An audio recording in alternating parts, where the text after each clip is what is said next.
자, 이 시간은 우리 종말론을 살펴보면서 6번째로 재림의 목적입니다. 자, 예수님께서 재림하시면 제 첫 번째로 의인의 부활이 주어지죠. 그리스도의 재림 시 의인 즉 주 안에서 죽은 자들의 부활이 있을 것이다. 선한 일을 한 자는 생명의 부활로, 악한 일을 한 자는 심판의 부활로 나오게 되어집니다. 자, 이 세상 사람들은 그저 살다 죽으면 끝장이다. 그냥 그러니까 뭐 이 땅에서 하고 싶은 거 다 하고 그러다가 그냥 마는 거다. 그렇게 해서 이 지상에 살면서 그저 하고 싶은 일 다 하는 거, 원 없이 살자, 모든 걸 즐기자, 이렇게 생각하고 말아버리지만은 우리 기독교인들은 반드시 예수님은 재림하시고 또 모든 사람은 부활한다. 의인은 이제 생명의 부활로, 악인은 심판의 부활을 맞이해서 이제 하나님께서 이 땅을 창조하시죠. 창세기에 보면 하나님께서 창조하셨는데, 그리고 지금은 섭리하시고 마지막에 뭐예요? 예수님 재림하셔서 다 심판하신다. 그래서 이 모든 우주 만물을 또 인간을 창조하신 하나님께서 그 마지막도 심판도 하나님이 하신다. 그래서 하나님은 알파와 오메가라고 하죠. 시작하신 분이 모든 것을 다 끝을 맺으신다. 그러니까 우리 기독교는 역사가 직선이다, 이렇게 보는 거예요. 그러니까 불교에서는 역사라는 건 계속 돌고 돈다는 거잖아요. 근데 기독교의 역사는 시작이 있으면 끝이 있다는 거예요. 하나님이 창조하셨으니까 이제 모든 걸 마무리 짓는 거죠. 심판하셔가지고 이 시간 세계를 전부 이제 없애버리는 거예요. 불태워 없애버리고 새하늘과 새 땅에 들어가서 영원히 살게 그렇게 만들어 주시는 거죠. 그러니까 우리가 지금 이렇게 늘 사는 이 땅은 이건 다 없어질 것이다. 그러니까 이 없어질 이 땅 안에서 영원히 살려고 사람들은 몸부림치지만 결국은 하나님께서 다 시작하신 이가 끝을 다 맺게 그렇게 하신다. 그래서 의인은 생명의 부활로, 악인은 심판의 부활로 그렇게 우리가 다 심판에 나가게 되어지죠. 두 번째는 생전 성도의 변화와 휴거입니다. 의인의 부활뿐만 아니라 생전 성도들도 부활의 몸을 덧입는 변화를 가져오게 할 것이다. 그리고 생전 성도들이 썩지 않을 부활체로 변화가 되고, 또한 죽은 의인들의 부활로 다 같이 구름 속으로 끌려 올려져 공중에서 주를 영접하게 될 것이다. 그런데 세대주의자들은 공중 인상 기간을 7년으로 보지만 그렇지 않다. 재림의 주님을 영접하면 바로 지상에 현현하신다.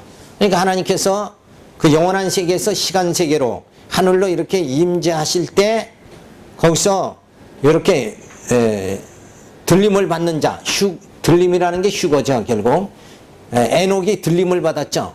그걸 휴거라고 그러는 거예요. 그러니까 예수님이 영원한 세계에서 시간 세계로 마지막에 이 땅에 오실 적에 재림하실 때 거기서 주님을 영접하는 자들의 휴거가 되어진다. 그리고 영접하는 동시에 뭐예요? 예수님은 지상에 바로 그냥 오시는 거다. 이게 이제 정통신학이고, 세대주의자들은 공중에 예수님이 오실 때 휴거되죠. 휴거돼서 7년 동안 주님과 같이 있는다, 이렇게 생각하는 것은 다 잘못된 것이다. 그래서 괜히 공연히 거기서 예수님이 오시다가 이 땅에 심판하러 오시다가 공중에서 7년 동안 머무르시는 것이 아니라 즉석에서 계속 오신다. 다만 휴거받는 자는 영접하는 자일 뿐이죠. 그래서 우리가 그 휴거를 받을 수 있는 자격이 어떻게 되느냐, 뭐 여러 가지로 많은 사람들은 상상을 하지만 성경은 거기까지 깊이 생각할 필요가 없어요. 그죠? 영접하는 자가 있고 우리는 또 지상에서 주님을 다 맞이하고 이렇게 된다, 이렇게 보는데, 그 휴거되는 자는 뭐 정말 특별한 하나님의 은총을 받은 자들이겠죠. 그런데 그것이 거기에다가 다 휴거 받아야 된다, 이렇게 해가지고 막 사람들을 유혹하고 이러지만, 그런데 우리가 현혹될 게 아니죠. 어쨌든 먼저 휴거가 돼서 주님을 영접하고 지상으로 내려오든 지상에서 영접하든 간에 시간차는 얼마 안 되는 거예요. 결국은 이 시간 세계는 없어지고 새하늘과 새 땅에 들어가서 영원토록 살게 되어지니까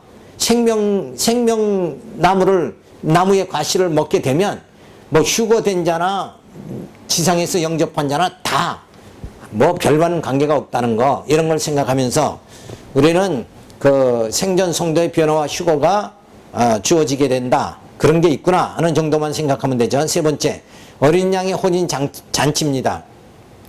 공중 재림하실 때 어린 양의 혼인 잔치가 이루어진다. 그러나 세대 주지자는 공중 잔치 기간을 7년으로 보는데 그것이 아니라 속히 오신다고 하였으니 지상 현년이 바로 이루어진다고 보는 것이 복음적이다.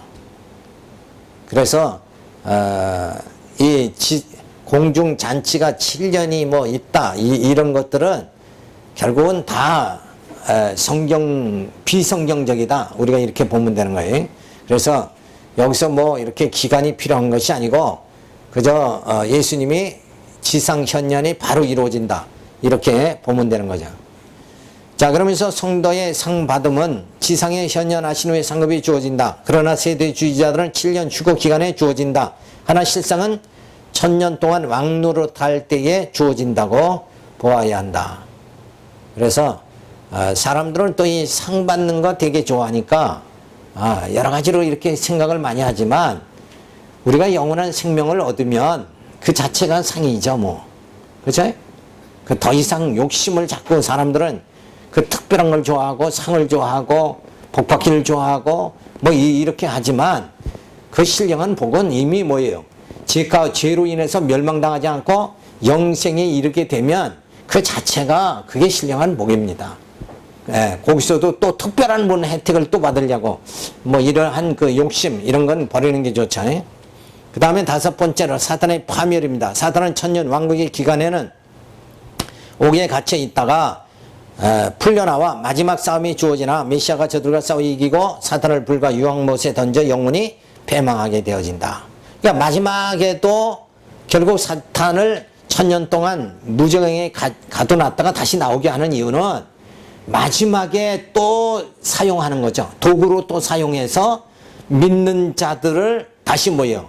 테스트한다.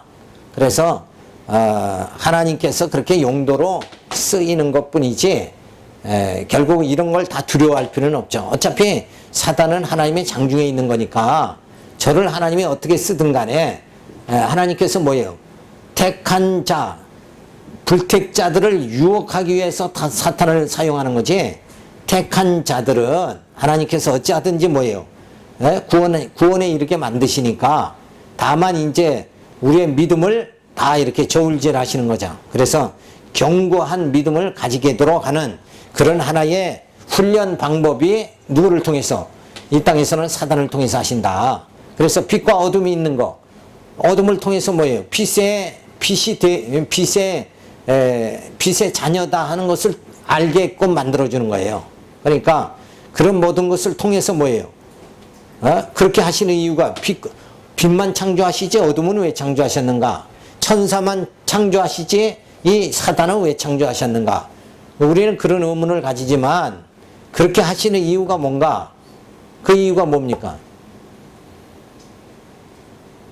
이 땅에는 그냥 의인만 살게 하시고 악인들은 아예 나오지도 못하게 하시지. 그러면 이 세상이 아주 평안하고 좋을 거 아니에요. 근데 하나님은 그렇게 안 하시는 이유가 뭐냐, 이게. 안 하시는 이유는 어둠이 있어야 빛의 고마움을 알죠. 하나님의 은혜를 깨닫게 하기 위해서 그렇게 하신다. 그래서 이 땅에서는 질병도 있고 죽음도 있고 고통도 있고 막 이렇게 환난을 당하게 하시는 것은 왜 그런가? 하나님의 은혜를 깨닫게 하기 위함이다.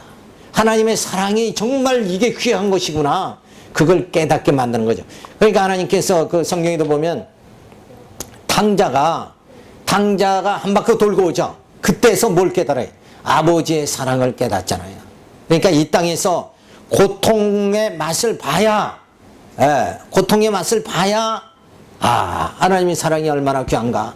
그리고 새하늘과 새 땅에 하나님 나라 들어가면 거기서 영혼의 만족함을 누리면서 살게 그렇게 하시려고 하나님이 섭리하는 모든 과정이다, 이렇게 우리가 생각하면 됩니다. 자, 그래서 의인의 부활이 주어지고 생전 성도의 변화와 휴거가 주어지고 예수님이 재림하시고 어린 양의 혼인잔치, 그 다음에 성도의 상받음이 주어진다. 난 뭐가 갑자기 까매지나 그랬더니 나이 때문에 까매져. 자, 이렇게 해서 우리가 모든 그런 주님의 재림 사건, 이런 모든 걸 우리가 살펴보고, 자, 제5장에 들어가선 이제 천년 동안 우리가 이제 왕노릇 한다 그랬죠. 그래서 이 천년기에 대한 여러 가지 뭐 사람도 많으니까 말도 많죠. 여기에 대한 많은 학설들이 있는데 이것을 우리가 살펴보는데 첫 번째 제1절 무천년기 재림론입니다. 자, 그래서 이 첫 번째로 지나친 영해다. 자, 무천년이란 말은 뭐냐면 천년 기간이 없다 이렇게 주장하는 사람 말하는 거예요. 근데 성경에는 너희가 천년 동안 왕노릇하리라 하는 게 있으니까 천년이 분명히 있는데도 불구하고 여기는 뭐예요? 이 사람들은 천년이 없다 이렇게 주장하는 게 무천년이다. 자, 그래서 무천년기 재림론은 지나친 영예가 그 문제점이다. 요한계시록 20장 1절에 천년이라는 용어가 무려 6회나 나오는데 모두 상징적으로 해석하여 그리스도의 왕국이 성경에서 지상의 왕국이 아니라 천상의 왕국으로 시간적인 나라가 아니라 영원한 나라로 묘사되어 있다고 말한다. 또 이중부활을 부인할 목적으로 첫째 부활은 영이 몸을 떠나가서 영광 중에 그리스도와 함께 다스리는 것이고 둘째 부활은 몸이 부활하여 영과 재결합하는 것을 말하는 것이라고 주장하는데 만일 동일한 문장에서 둘째 부활은 문자적으로 해석하고 첫째 부활은 영적인 것으로 해석한다면 언어의 의미가 뒤죽박죽하는 것이니 성경의 명료성이 상실되는 것이다. 자, 그러니까 이 천년이라는 거는 성경에 분명히 있는데 그걸 다 상징적으로 해석하고 이 땅에 기독교가 완전히 확산이 되고 기독교가 발전이 되면 이 저거가 아예 천년왕국 같이 그렇게 좋은 나라가 된다. 이걸 꿈꾸는 게 지상천국을 꿈꾸는 것이 이들의 이제 주장이죠. 그래서 부활이라는 것도 이제 이들의 생각은 부활은 영이 몸을 떠나는 것을 말한다. 뭐 이런 식으로 이제 관념적으로 그냥 해석해 보는 거지. 그런데 우리 성경은 뭐라고 그래요? 온전히 부활하는 거예요. 영과 육이 온전히 부활하는 것을 우리의 부활이라고 생각하는 거예요. 그래서 신령한 몸, 부활의 몸이 돼서 영원한 나라에, 영적 나라에 들어가서 우리가 영원한 하나님 나라에 들어가서 살게 된다. 그것을 성경은 말하고 있는데 이들은 자기들 생각대로 이렇게 막 해석을 하는 거죠. 그래서 부활이라는 것도 뭐 자유주의자들은 뭐라고 그래요? 실제 부활이 아니라 무슨 부활? 정신적으로 부활이다. 그러니까 전에는 아주 고약하게 살던 사람이 이제 예수 믿고 착하게 살면 그게 부활이다. 이런 식으로 부활을 갖다 해석한다 이게. 그러니까 실제 예수님이 첫째 부활하셨죠. 예수님이 무덤에서 사흘 만에 부활하셨다. 이걸 성경은 그렇게 아주 자세하게 증거해 주고 있는데도 이렇게 뭐 자유주의 학자들은 정신적 부활이다. 뭐 이런 식으로 얘기하는 것 같이 요 부활이란 걸 무천년주의자들 이 사람들은 이렇게 허무맹랑하게 해석을 한다. 이런 걸 우리가 한번 살펴볼 수가 있죠. 두 번째 사탄의 결박. 이들은 사탄의 결박이 초림 중에 그리스도의 십자가상의 속죄로 말미암는 사탄에 대한 승리로 이미 이루어졌다.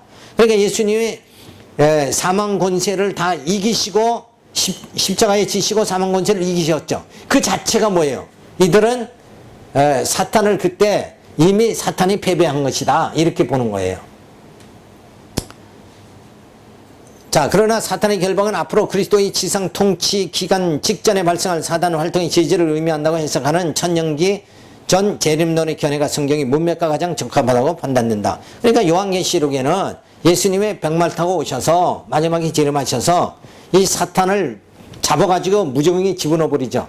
그러니까 사탄은 그때 결박당한다. 이렇게 보는데 요 무천년주의자들은 사탄의 결박이 예수님의 초림 처음에 오셨을 때 그 그리스도의 십자가상의 속죄로 말미암는 말미암아 죄를 다 이제 소멸되게 만들었죠.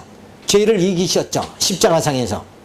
그러니까 그거 자체가 사탄을 이긴 것이다. 이렇게 보는 거는 아주 추상적이다. 이렇게 볼 수밖에 없어요. 자, 그래서 무천년주의자들은 초림, 예수님이 초림하셨죠. 그때 현재 천년 시대, 별도의 천년왕국 주어지지 않는다. 예수님이 초림하시면서 천국이 가까이 왔느니라. 그럴 때 이미 천년왕국이 시작됐다. 이렇게 보는 거예요. 근데 성경은 그게 아니죠. 예수님이 초림하셔서 이제 모든 사역을 다 하시고 예수님이 재림하시고 천년왕국이 천년 동안 뭐예요? 왕노릇하리라 한 그때는 별도로 주어져 있다는 것을 이들은 믿지 않는 겁니다. 그래서 첫째 부활, 이때 거듭난다는 것이 첫째 부활이다. 이렇게 보는 거예요. 그러니까 굉장히 사실은 말도 안 되는 얘기죠. 거듭나고 중생하는 게 첫째 부활이다. 이게 말이 안 돼요. 그래서 이들의 주장이 잘못된 것을 우리가 알 수 있죠. 대환란이 주어졌죠. 그리고 예수님이 재림하시면 영접하고 의인이 부활되고 악인이 부활된다. 그리고 최후 심판이 주어지고 전체 부활이 주어진다. 그리고 새하늘과 새 땅이 주어져서 신천 신지 새 예루살렘 하나님의 장막이 주어지게 되어진다. 뭐 이런 식으로 사람의 상상으로 그저 해석하는 겁니다. 따라서 무천년 재림론자들은 천년왕국은 없으며 중간기 성도들의 영적으로 행복한 삶이 바로 천년왕국 시대라고 주장하는 오론을 범한다. 그러니까 지금 기독교가 왕성한 이 자체가 천년왕국이다. 이렇게 보는 건데 우리가 말하는 것은 예수님이 분명히 천년 동안 왕노릇하리라 하는 말씀 그대로 천년왕국은 분명히 주어진다 하는 것을 알 수가 있습니다. 이 두 번째는 천년기후 재림론입니다.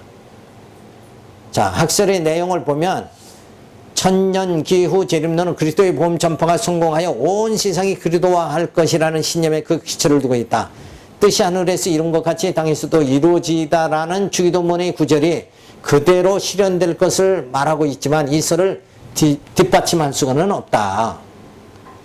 그러니까 이 땅이 완전히 복음화가 되어지는 거, 그것을 지금 천년기후 재림론자들은 말해주고 있죠.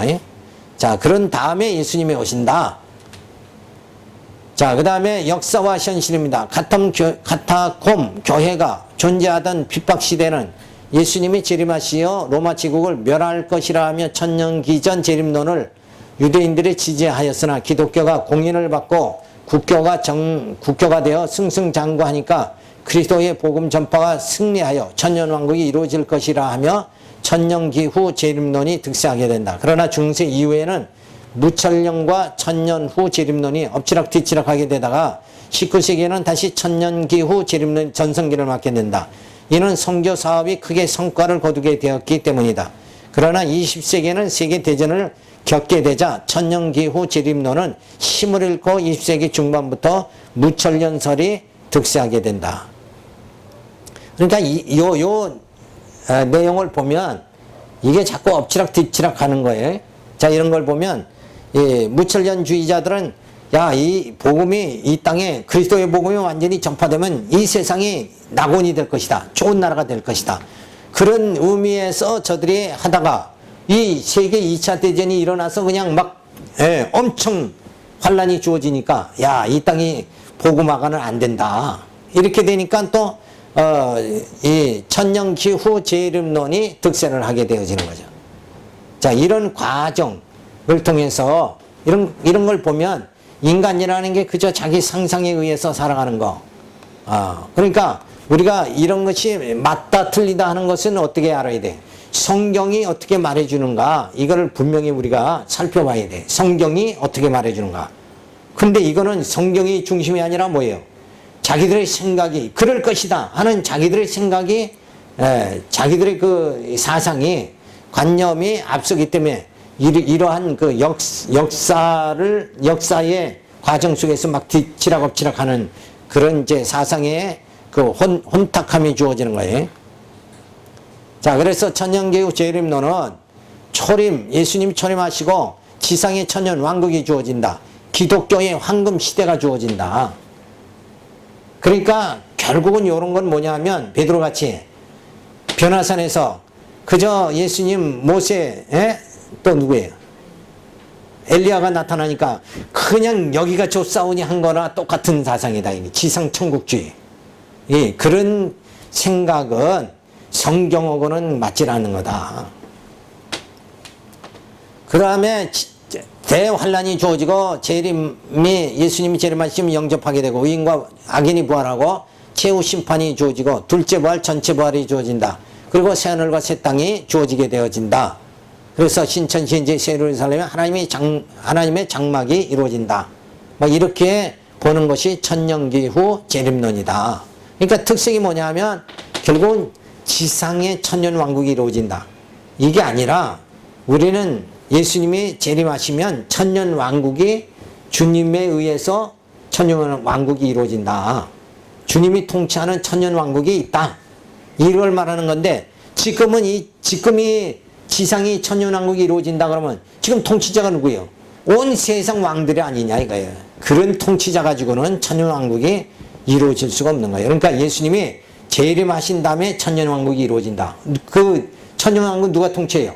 우리 예수님이 통치한다. 이렇게 돼야 이게 맞는 거다 이게. 따라서 그리스도의 귀환 이전에 세상이 기독교화되고 문화적으로 도덕 윤리적으로 크게 개선되리라는 낙관론이 천년기 후 재림론이다. 그러니까 이 땅에 복음화가 완전히 이루어진다. 이걸 아주 긍정적으로 이렇게 생각하는 거죠. 자, 그 다음에 제3절에 천년기 전 재림론. 요걸 갖다 이제 전철연설이다. 이렇게 말하는데, 우리 장로교는 이제 이 전철연설을 믿고 있는 거예요. 자, 학설 내용이 뭔가 하면, 천년기 전 재림론은 그리스도께서 재림하신 후에 약 1000년 동안 그리스도의 지상 통치가 있을 것을 주장하는 학설이다. 그래서 역사적 천년기 전 재림론, 이것은 초대교회 초기에 있어서는 지배적인 종말론 사상이었다고 할 수 있겠다. 주 1, 2, 3세기의 그리스도인들은 로마 제국이 기독교에 대한 박해를 감수하면서 그리스도께서 드디어 영광 중에 하늘 구름을 타고 재림하셔서 그의 원수 사단과 그 무리를 무찌르고 하나님의 나라를 건설하신다는 주장이다. 그러니까 예수님께서 이 땅에 재림하시고 1000년 동안 천년 왕국이 주어지고 이 천년 왕국이 아주 뭐 영원한 게 아니고 그 다음에는 뭐예요? 아주 시간 세계 안에서 천년 왕국이 이루어지지만 이제는 영원한 하나님 나라 새하늘과 새 땅이 그 다음에 주어지게 되어지는 거죠. 그래서 세대주의적 천년기 전 재림론은 하나님의 구원사를 7세대로 나누고 각 세대마다 하나님께서 인류를 다스리시고 구원하시는 방법이 다르다고 주장하는 데 있다. 그래서 7년 휴거와 7년 대환란, 공중 재림과 지상 재림, 3회의 부활과 3회의 심판이 있을 것을 말하는 것이 특색이다.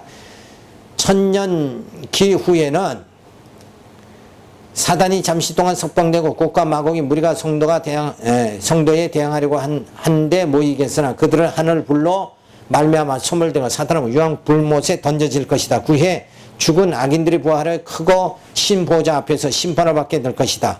그 다음에 새하늘과 새 땅이 장엄하게 그 모습을 나타낼 것이다. 그러니까 천년, 구약에 보면 천년이 뭐라 그래요? 하루 같다 그러잖아요. 이 천년도 사실은 하루 같은 거예요. 잠시 천년왕국이 주어지지만 결국은 뭐예요? 새하늘과 새 땅이 장엄하게 정말 신부가 단장한 것 같이 그렇게 아주 아름다운 우리가 영원히 거할 그 땅이 새하늘과 새 땅이 주어지게 된다. 이것이 바로 이제 전철연기 재림론. 그래서 우리는 요 세대주의적인 요런 복잡한 과정, 이게 다 필요 없는 거예요, 사실은. 필요 없고, 예수님이 공중에서, 하늘로부터 마지막 재림하시고, 그리고 천년왕국이 주어진 다음에 새하늘과 새 땅에 들어가서 영원히 우리가 살게 된다. 요것을 우리가 정리하면 됩니다. 그래서 역사와 현황을 우리가 살펴보면 초대교회에서 천년기전 재림론의 이론이 그 당시 로마 제국의 무서운 박해 아래 놓였던 기독교인들에게 그들이 현실적으로 겪고 고난에도 불구하고 궁극적인 미래에 대한 소망으로 이론을 환영했다. 자, 주후 4세기 아우구스티누스에 의해 천년기 후 재림론이 득세하게 되어 19세기까지 이어진다. 그러던 중에 존 넬슨 다비에 의해 스코필드 관주 성경을 복음하면서 세대주의적 천년기 재림론이 득세하게 된다. 본래의 천년기 전 재림론보다 유력한 위치에 서게 된다. 그러나 21세기에 들어서면은 저는 역사적 천년기 전 재림론이 우위를 차지하고 있는 실정이다. 이는 3위의 부활과 3위의 심판 등 군더더기가 많이 붙은 세대주의적 천년기 전 재림론보다는 그리스도의 단일 재림과 천년기가 있고 그 후에 최종 심판을 말하고 가르치는 간결한 이론이며 계시록 19장 20장에 가장 부합하는 역사적 천년기 전 재림론이 가장 우월하다고 보아야 된다. 그러니까 이 세대주의자의 그 천년기 전 재림론은 복잡하단 말이에요. 그런 게 아니라 아주 간결한 이론이 계시록 19장 20장에 가장 부합한 것이 역사적 전천연설이다. 그런 걸 우리가 살펴볼 수가 있습니다.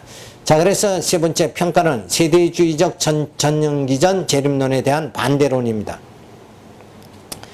스코필드 완주 성경에 의해서 제시된 그릇된 성경 해석에 의한 이론은 성경의 종말론적 예언들을 자기 멋대로 해석하는 것은 성경의 권위를 훼손하는 처사임에 틀림이 없다. 그래서 세대주의적 종말론은 잘못된 것이다. 이렇게 우리가 보고 있습니다.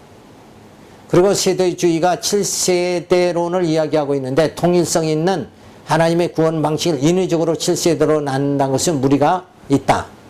자, 세대주의자들이 말하는 1세대는 뭐냐? 무죄 또는 자유시대, 인간 창조로부터 타락까지. 그때가 그러니까 구약에 창조하시고 아담이 타락, 그걸 1세대로 보는 거예요.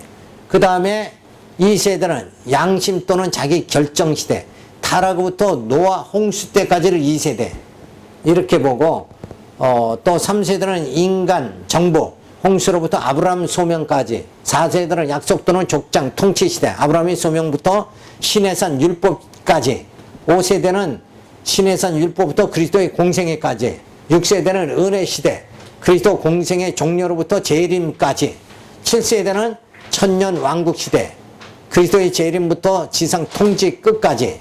이러한 해석은 성경의 유기체적 관계를 훼손하는 것이다. 자, 근데 우리가 여기서 한 가지 생각할 것은 뭐냐면, 이렇게 기간을 열심히 따지고 숫자를 따지고 막 이렇게 한다는 것 자체가 거의 다 인위적인 것이다. 그리고 이런 데는 별로 신경 쓸 게 없어요.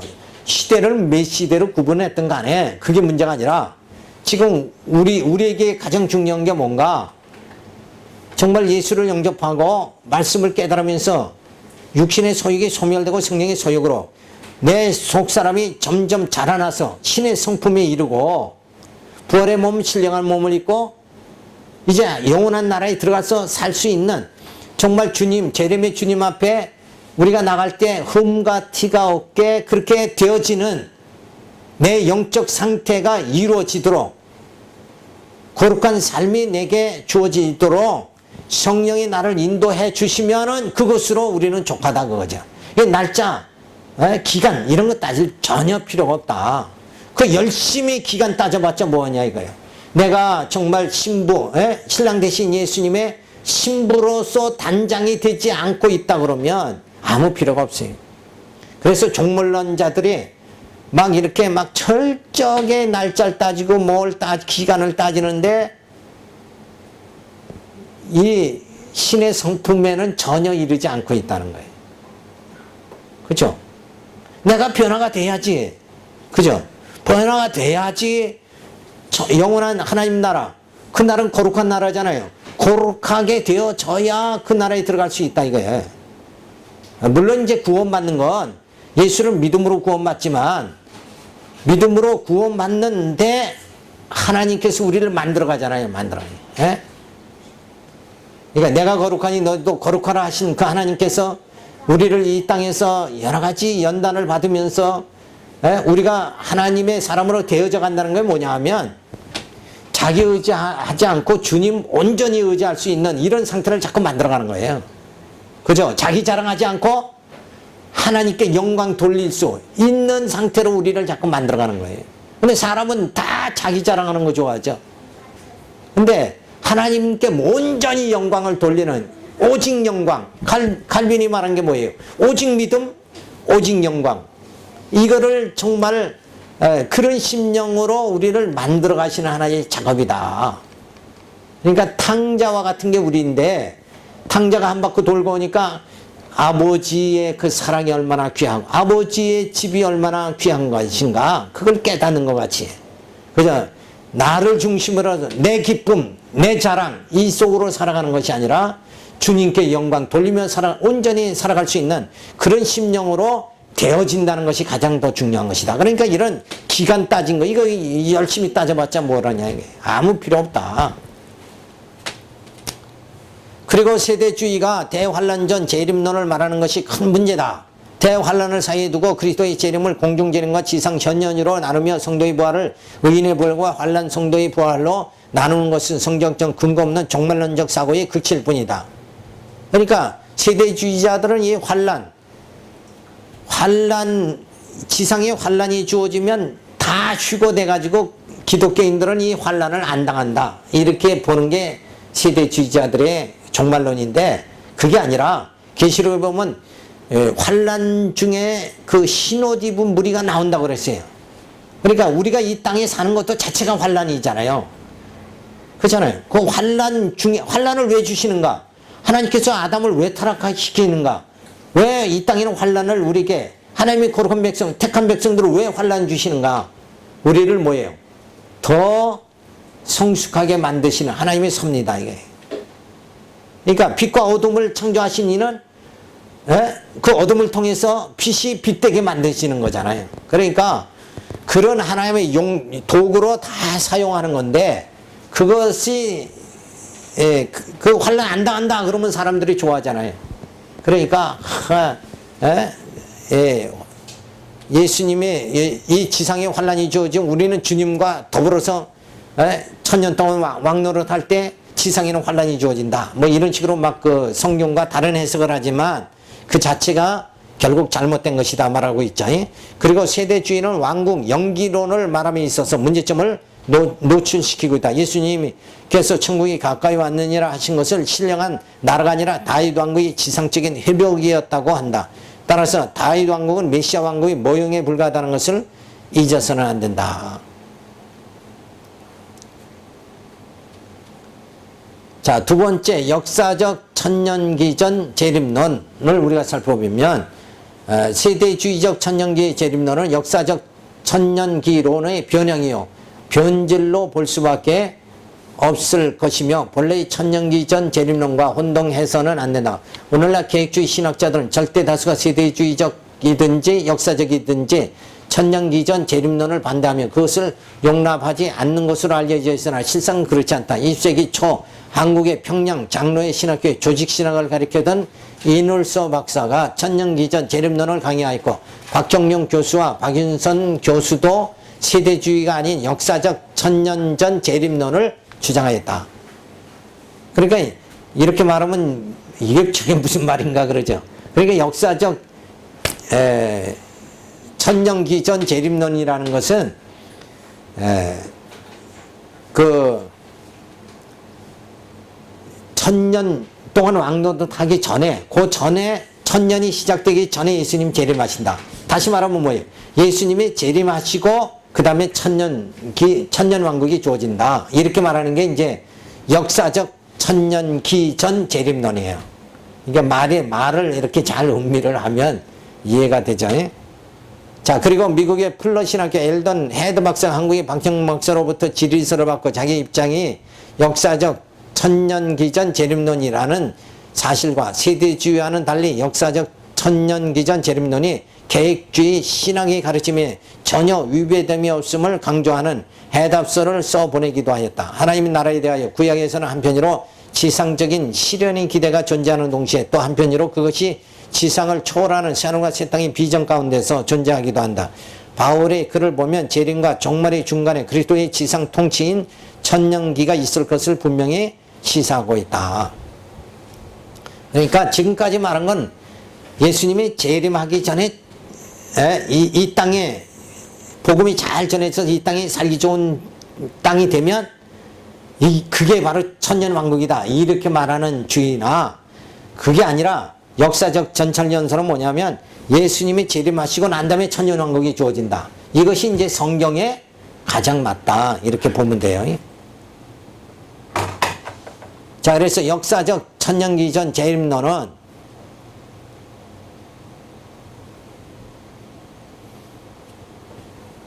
자, 이스라엘 그리고 교회가 시대가 주어지죠. 그리고 대환란이 주어진 다음에 여기 이제 예수님 재림할 때 여기서 영접하는 건 휴거된다 이렇게 보죠. 그리고 이제 예수님이 재림하시면 의인의 부활이 주어지고, 그 다음에 천년 기간이 주어지고, 사탄이 해방돼 가지고 여기서 이제 믿는 자를 유혹하게 되죠. 이 시험을 통해서 시험이 있은 다음에 악인 부활이 주어지고 마지막 심판이 주어진다. 그 다음에 천국과 지옥, 하나님의 장막 세례로 신천신지가 주어진다. 이렇게 보는 것이 바로 역사적 천년기전 재림론이에요. 자, 그런데 세대주의적 천년기전 재림론은 어떻게 되냐면, 자, 아까 복잡하게 말로 쓴 게 이제 그림으로 다 설명되는 거예요. 자, 이스라엘과 교회, 여기는 똑같죠. 근데 예수님이 강림하시면 7년 혼인 잔치가 주어지고 7년 동안 이 땅에는 대환란이 주어지고 그때 의인이 부활하고 이게 환란 성도들이 부활한다. 그래서 예수님이 현현하고 지상 통치 천년이 주어진다. 이렇게 보는 거예요. 그러니까 우애하고 다른 게 뭐예요? 예수님이 재림하기 전에 모든 교회는 대환란을 통과한다 이런 말이고, 여기는 뭐예요? 예수님이 강림하시면 7년 혼인 잔치가 주어져서 환란을 통과 안 한다 이런 얘기고, 세대주의자들은. 근데 어느 게 성경적이냐? 환란을 통과하는 게 성경적이다 이게. 자, 요 위하고 비교는 거기만 잘 보면 돼요. 나머지는 뭐예요? 여기는 뭐 다 가짜예요.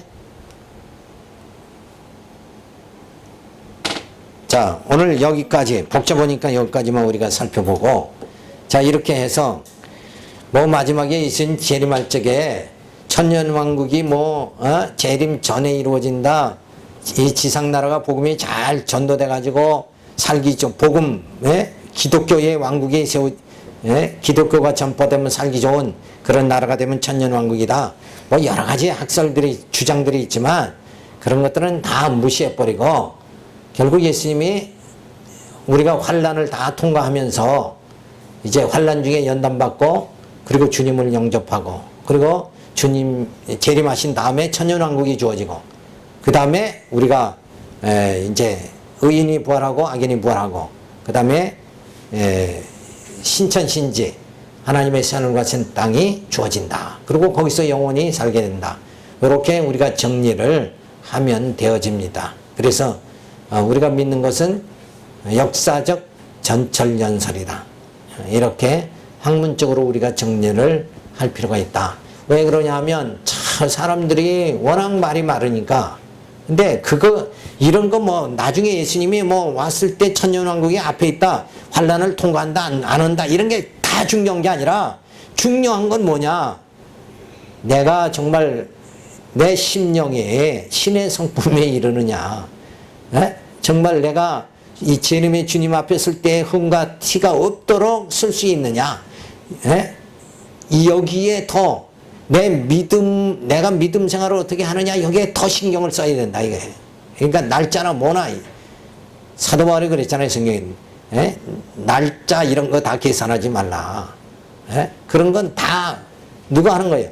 무속 신앙자들이 다 날짜 따지는 거예요. 날짜 따지는 거. 예? 그러니까 우리는 늘 표현하는 게 뭐예요? 주님이 예? 아들의 영 성령이 오셔서 우리로 하여금 세상 끝날까지 함께 해주신다고 그랬잖아요. 그 성령이 나를 인도해 주시면 아이 천년왕국이 대환란이 뭐 이런 거 다 어떻게 되든 간에 앞에 나타나든 뒤에 나타나든 관계없이 성령이 나를 인도하면 나는 하나님 나라, 신령한 하나님의 나라에 들어가게 되어진다. 그러니까 성령이 나와 함께 하시느냐, 이게 더 중요한 거 아니냐 이거예요. 날짜 따지면서 포악한 승질은 다 내고, 또 예수님은 몇 년, 몇 월, 며칠 날 온다 그러면서 철근이로 그냥 든든하게 자기 집은 세우는 사람, 요런 건 다 잘못된 거다 이거예요. 그러니까 예수님 금방 오신다 그러면 자기도 돈을 안 모아야 되는데, 예? 자기는 그냥 막 종교의 활동을 통해서 막 쌓아놓고, 그러니까 오늘날 한국교회가 부패되는 이유가 뭐예요? 성도들에겐 저 하늘만 바라보고 살라 이래 놓고는 자기들은 뭐예요? 대교회 목사들은 그냥 궁궐 같은 집에서 누구 텔레비에 나오는 그 장모 아무개 목사는 집이 100만 평이래. 100만 평. 100평이라고 그래요. 100만 평은 너무 과장된 거. 말하다 보니까 또 헛소리가 나오네. 100평인데 집이 얼마나 화려한지 모른다고 그래요. 그죠? 그러면은 우리가 다 가르칠 찡그러요. 천국 소망, 하늘 소망 가지고 산다 그러면서 자기는 막 뭐 대단한 거야. 그러니까 뭐 인간은 다 그런 거죠. 그러니까 오직 믿을 사람은 누구뿐이? 예수님밖에 없어요. 그죠? 주님만 바라보면서, 오직 검은 성경에도 주만 바라볼지어다 그랬으니까 아무개 장목사 바라보지 말고 주님만 바라보면서, 그저 우리의 소망은 오직 저 하늘에 있다 하는 것을 생각하면서 그 신령한 하나님의 나라가 이루어지는 그날까지 우리가 여러 가지 공고함과 핍박과 여러 가지 어려움이 주어지지만 나를 점점 그리스도를 닮아가는 그런 심령, 그리스도의 심장을 가지고 살아갈 수 있는, 그것이 먼저, 그릇 준비가 먼저지 날짜가 중요한 게 아니야. 날짜 아무리 닥쳐봐야 내가 그릇 준비가 안 됐으면 나는 제외될 거 아니냐. 그걸 종말론자들은 깨닫지 못하는 거예요. 그러니까 자기를 돌아보지 못하는 종말론을 따지는 것은 결국은 무의미한 거다. 아무 소용없는 짓을, 헛공사를 진짜 하고 있는 거라. 그러니까 가장 중요한 건 뭔가 십자가의 그 은혜, 하나님의 사랑을 깨달으면서 나를 돌아보면서 점점 내 심령의 천국이 이루어질 수 있는, 내가 변화될 수 있는, 말씀으로 무장되고 말씀을 정말 전수하고 전파할 수 있는 이 일에, 마지막 땅끝까지 복음을 전하는 일에 협력하고 힘쓰고 그냥 이 일만 열심히 하면은 천년왕국이 앞에 있든 뒤에 있든 그게 아무 관계가 없다 이거예요. 그래서 어쨌든 우리가 이 종말론을 살펴보면서 이런저런 주장이 있다. 그 가운데서도 우리는 이런 사상을 가져야 된다. 역사적 전철연설을 우리가 믿는다. 이런 확고한 사상을 가지고 우리가 전진해 나가기 바라와서 오늘 이 말씀 드렸습니다. 기도합니다. 할렐루야, 감사를 드립니다.